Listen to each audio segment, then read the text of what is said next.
interpreting a historic estate like Vizcaya is actually quite different than interpretation in other museums. We're always struggling on the one hand with maintaining this sort of sense of a residential or domestic environment and not causing one to feel like they're walking into an institution, because definitely part of the magic of Vizcaya is about feeling like you're being taken to another place in time.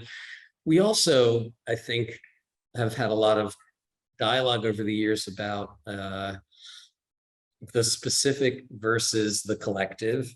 And I would definitely say that although Vizcaya is filled with extremely interesting artifacts and plant specimens, ultimately the place is kind of most meaningful as a whole.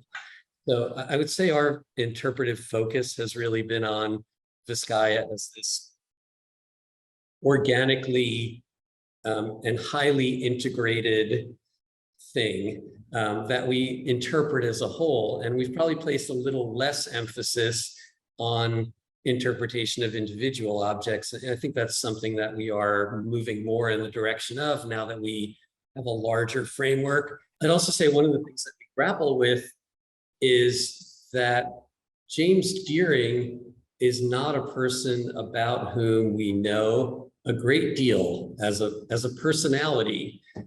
We have archives with 25,000 pages of documents that provide incredible detail about how Vizcaya was designed and constructed.